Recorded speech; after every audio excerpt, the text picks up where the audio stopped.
Salut à tous, la Team OL, Thomas Show pour OL Fan TV. Très heureux de vous retrouver les gones une nouvelle fois, début de week-end, lendemain de match de l'Olympique Lyonnais. Et vous en avez l'habitude un petit peu, cette magnifique vue de la place Rouville à la Croix-Rousse. Ouais, sur Lyon, vous avez Fourvière juste derrière. Vous avez la place Bellecour un peu plus loin, vous avez la Pardieu aussi. C'est un week-end de fête des Lumières, les gones, c'est un week-end de grève aussi, puisque pour beaucoup d'entre vous, d'entre eux, je ne sais pas, vous n'avez pas pu rejoindre la capitale des Gaules à cause de la grève. Très peu de trains, très peu de transports. Bon, les transports en commun lyonnais fonctionnent, les gones, donc ça, tout va bien. Bref, c'était le petit point grève. Petit point météo aussi. Eh bien, il fait bon, c'est le retour de la douceur à Lyon. Retour de la douceur, enfin. C'est un petit peu pollué, comme vous pouvez le voir, juste derrière. Il fait bon, les conditions sont plutôt bonnes. Tant mieux, on est sorti de cette vague de semi-froid, tant mieux. Non sans mal, hein, puisque les quelques petites grippes fleurissent. Voilà, bref, vous en avez rien à foutre. Lendemain de match de l'Olympique Lyonnais. Hier, c'était un match compliqué sur le papier pour nos Lyonnais qui étaient en grande difficulté en championnat après une défaite contre Lille et surtout juste avant la finale du groupe de Ligue des Champions contre Leipzig. Ça se déroulera mardi prochain. Ce match contre Nîmes, 19e de Ligue 1, semblait vraiment être très compliqué. Et au final, ça s'est plutôt bien déroulé par la force des choses, par les circonstances, notamment 2 cartons rouges pour les Nîmois qui ont grandement facilité notre tâche, qui a facilité aussi la gestion du match, la gestion de l'effectif, la gestion des organismes. En vue d'ailleurs du match de mardi, c'était tout bénef. Alors les Nîmois crient au scandale, à l'arbitrage, scandale à l'arbitrage. Ils nous font du Jean-Michel Aulas dans le texte. Jean-Michel Aulas, lui, qui aurait été agressé avec la délégation lyonnaise et avec Mapou Yangembiwa aussi présent en tribune. C'est assez hallucinant, il aurait été invectivé, victime d'insultes. Et sur Twitter, il parle une nouvelle fois de Vincent Duluc comme l'un des principaux responsables de ce déferlement de haine, ce déchaînement contre lui. Évidemment, la faute est à Duluc comme d'habitude. Hein. Faut arrêter de déconner un petit peu. Je pense que là, ça va un petit peu trop loin. Monsieur Jean-Michel Aulas. Duluc a le droit d'avoir son avis.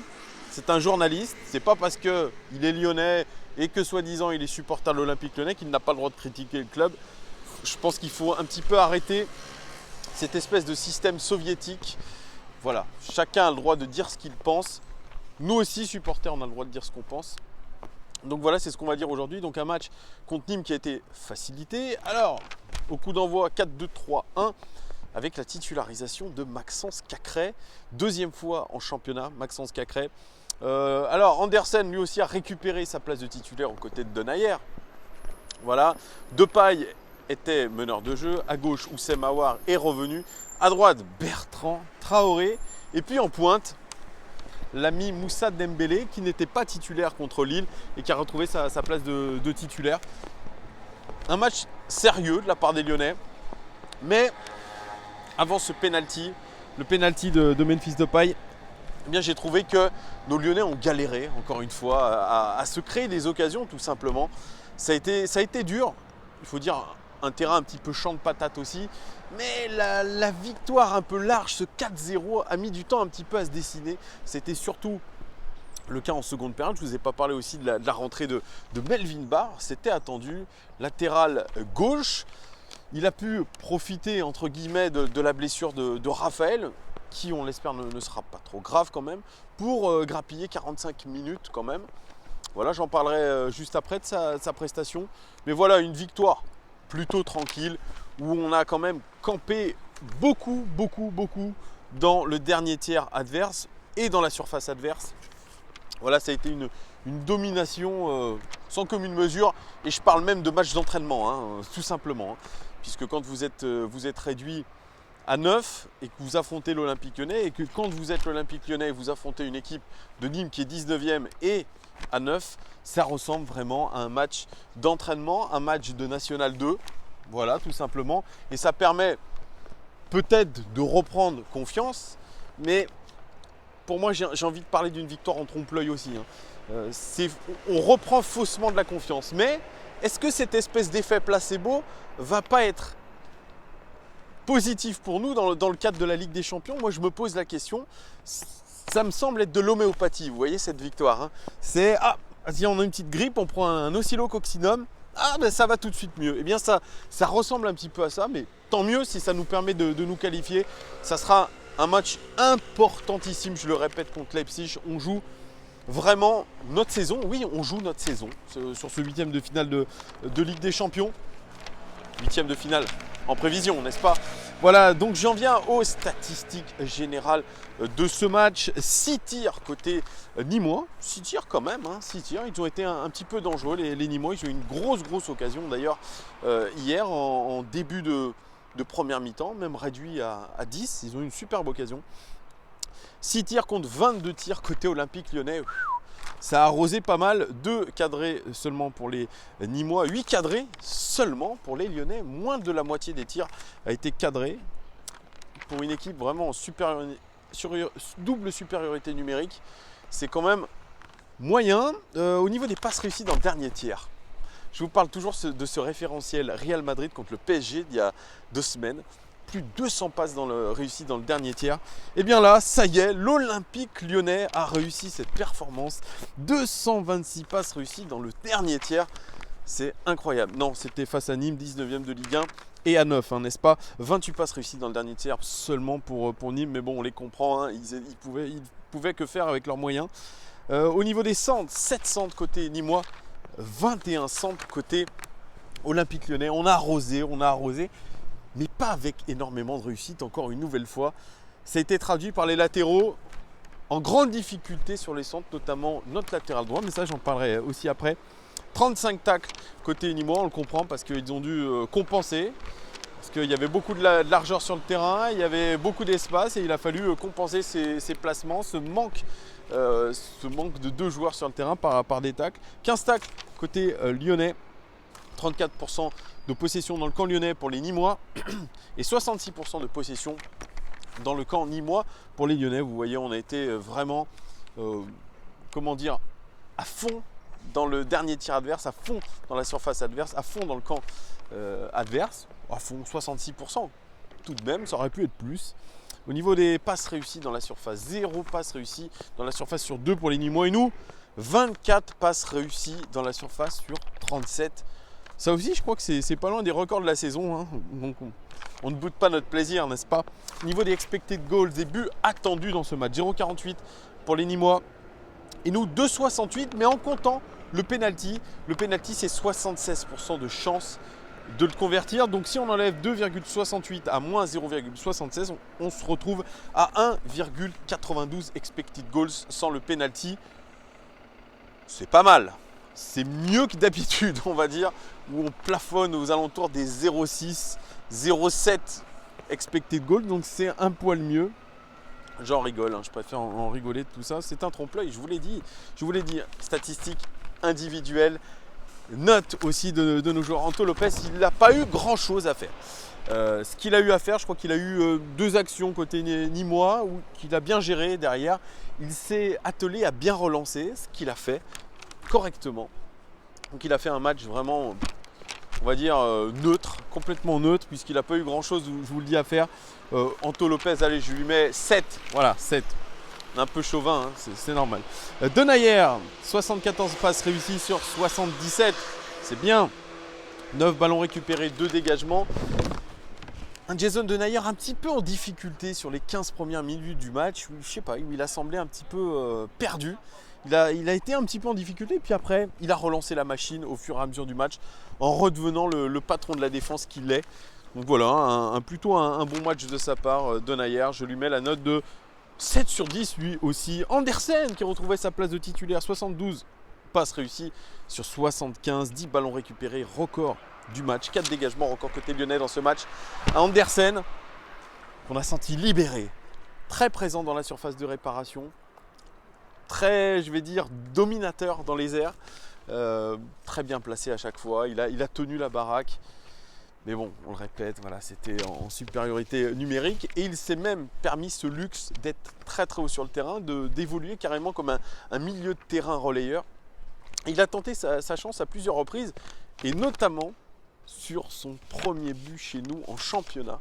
Deuxième but sous ses nouvelles couleurs, après le match contre le Zénith où il marque en Ligue des Champions. Une superbe frappe. Et ce garçon-là, c'est vrai qu'il a une qualité déjà dans la gestuelle, il me fait penser un petit peu à Gourcuff. Tous ses gestes sont élégants quand il fait une passe, une transversale. Les transversales, il a vraiment une qualité, il a un pied droit qui est très bon.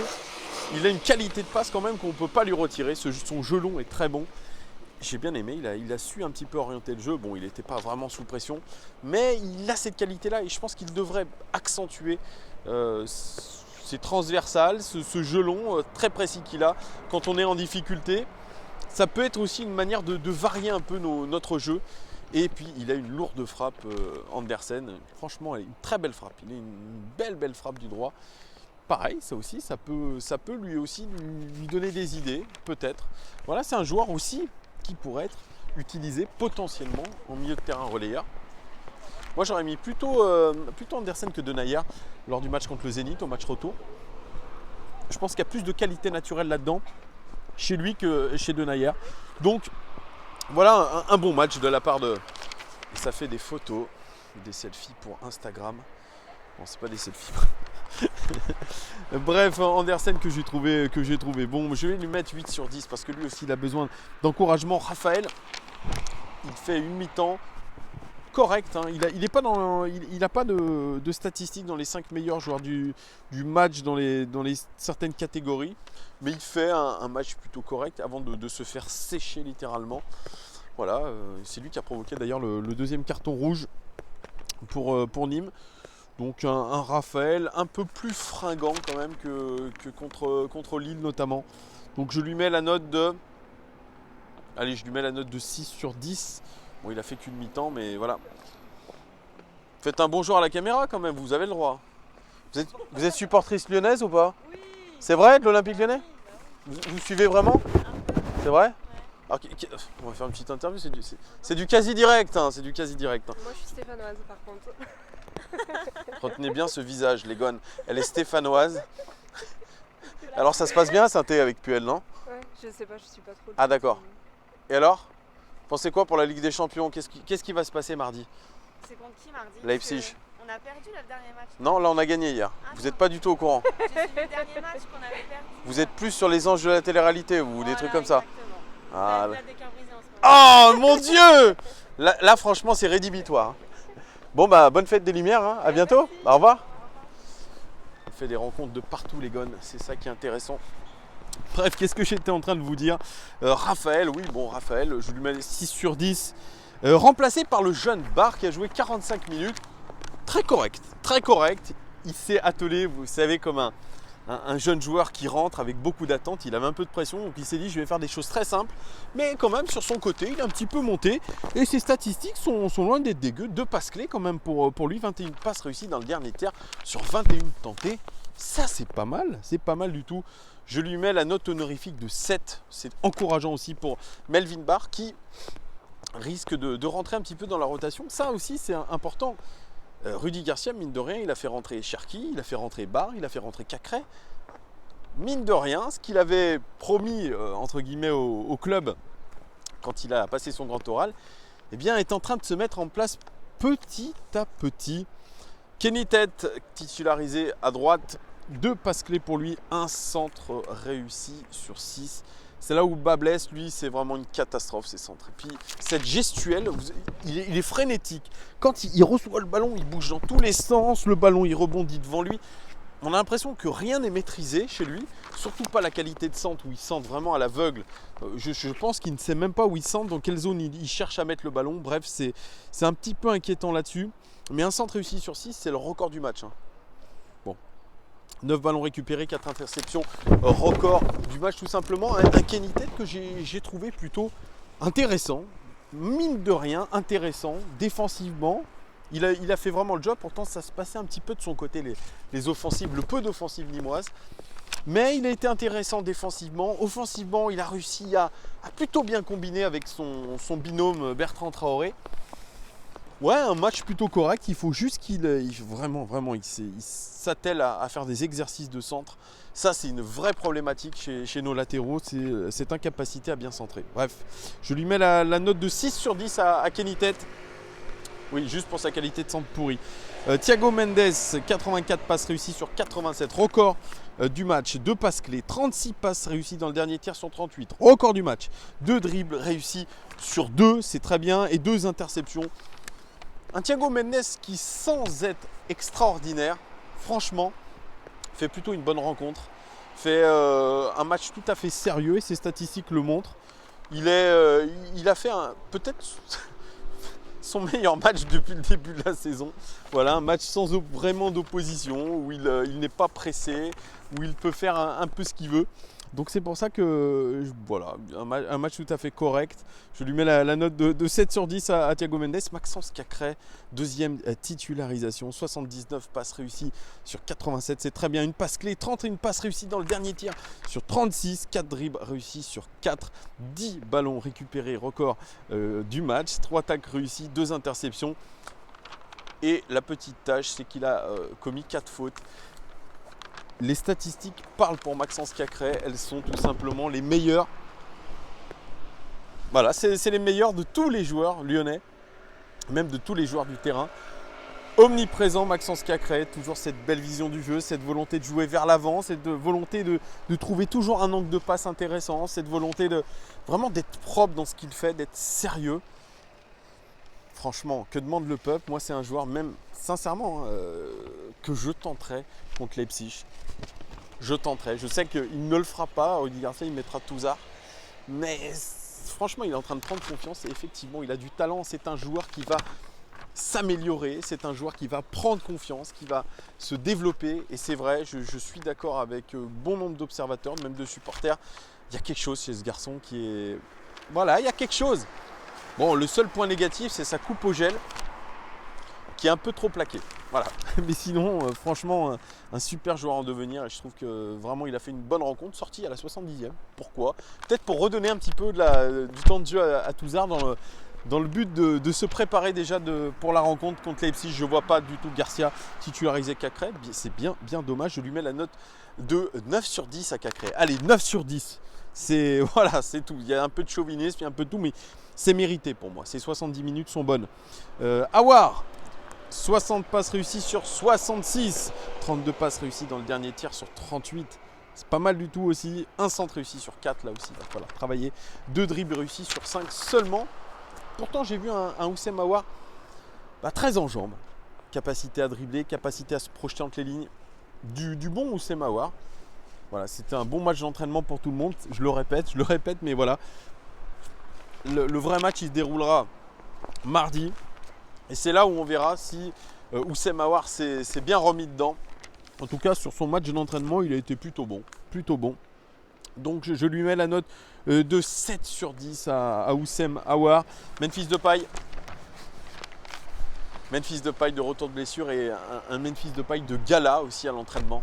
4 passes clés pour lui, record du match tout simplement. Ça montre une nouvelle fois que c'est notre meilleur créateur. Depay, 2 buts aussi, une superbe frappe des 30 mètres, il faut le notifier. Une Panenka aussi sur penalty qui nous permet d'ouvrir le score. Il était discret cependant sur les premières minutes du match, mais voilà, c'est 4 passes clés, 25 passes réussies dans le dernier tir sur 30, c'est très bien. Et puis 2 buts.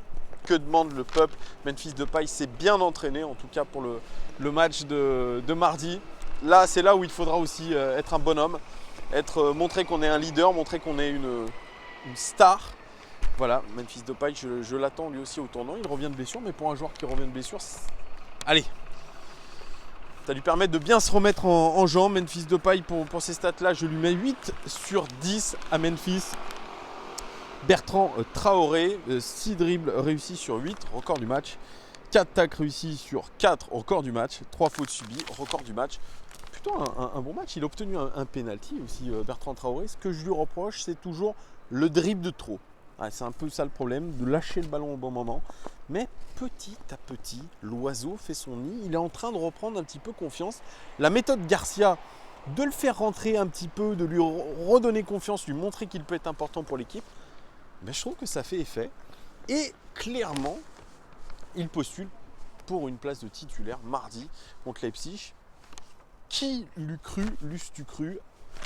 Ben, pas moi, il y a quelques semaines en arrière, c'est vrai que Bertrand Traoré, ça reste quand même une chèvre, hein, on ne va pas se mentir.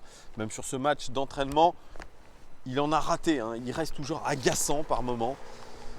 Mais voilà, c'est un joueur qui a du talent, qui a du potentiel et tellement imprévisible que lors du match contre Leipzig, on pourrait potentiellement être surpris par Bertrand Traoré, agréablement surpris. Espérons, voilà, donc un Bertrand Traoré, je lui mets un 7 sur 10 d'encouragement lui aussi. Et puis on finit par Dembélé, le fantôme de Moussa Dembélé, pas titulaire contre Lille, et là, fantomatique. Et ce qui m'inquiète, c'est que ça fait plusieurs rencontres qu'il ne pèse plus grand-chose. Moussa Dembélé, est-ce que c'est un problème physique? Moi je le pense, c'est un vrai problème physique. Je pense qu'il est un peu dans le dur en ce moment. Et que même un match d'entraînement, pour lui, ça a été compliqué hier. Que 26 ballons joués et 12 ballons perdus sur ces 26. Ce qui est quand même révélateur de sa performance d'hier, qui est absolument cata. Voilà, c'est le moins bon joueur lyonnais hier sur la pelouse. Donc je lui mets la note de 2 sur 10. Allez, 3. Allez, je lui mets un 3. 3 sur 10. Et clairement... je pense qu'il n'a pas marqué des points pour le match contre Leipzig. Ça reste quand même le meilleur buteur du championnat, mais bon voilà, ça fait quelques matchs vraiment qu'il faut qu'il se remette clairement en question, qu'il se refasse une santé. Je ne sais pas, en tout cas il y a quelque chose qui coince avec lui. C'est bien dommage. Voilà les gars, ce que j'ai pu dire pour la notation des joueurs, les stats individuelles qui sont un petit peu, il faut le dire en trompe-l'œil, hein, on va pas se mentir, hein, c'est un petit peu du fake hein, au vu de ce qui s'est passé, au vu des événements. Mais en tout cas, j'espère que ça va permettre à nos joueurs quand même de souffler un petit peu, de réduire un petit peu cette pression. Mais là, il y a un gros travail, je pense, à faire pour eux, à faire pour Rudi Garcia aussi, en vue de préparer ce match de Leipzig au mieux, en essayant vraiment de montrer qu'ils en sont capables, qu'ils sont capables d'enflammer un match, qu'ils sont capables de presser, qu'ils sont capables d'emballer cette rencontre, tout simplement, de faire vibrer ce stade. Parce que c'est un match importantissime, je vous le répète les gars. Donc, il faut vraiment se mettre dedans, essayer vraiment de se dire que c'est possible, et peut-être que c'est ce match qui va lancer l'ère Garcia, enfin. Voilà, on espère, en tant que supporter, on espère que ça va bien tourner. En tout cas, voilà, les 3 points sont pris. On est rassurés les gars. Vous, dites-moi de votre côté, mettez-moi en commentaire ce que vous avez pensé de ce match. Dites-moi vraiment les gars ce que vous avez pensé. Mettez une petite notation aussi. Amusez-vous à faire quelques notations. Je sais qu'il y en a qui le font, un petit peu en commentaire. Voilà, merci une nouvelle fois de me soutenir, de vos pouces, de vos abonnements. Et petite dédicace à une fan particulière, parce que je rencontre des fans, même dans les boîtes de nuit. Dédicace à Sophia, qui est une dentiste, mais qui est déjà fan de OL Fan TV. J'ai fait un lapsus. d'OL Fan TV, donc grosse dédicace à elle. On est comme sur Énergie, comme sur Fun Radio, c'est les dédicaces. C'est la dédicace à Sophia. Bise à toi et à très bientôt. Et à très bientôt la team OL. On se retrouve très vite pour l'avant-match du match contre Leipzig. Ça sera lundi. Je vais essayer de tourner ça après la conférence de presse pour avoir tous les éléments dispo. Voilà, je vous souhaite un très bon week-end, très bonne fête des Lumières pour ceux qui vont y participer. Et ciao.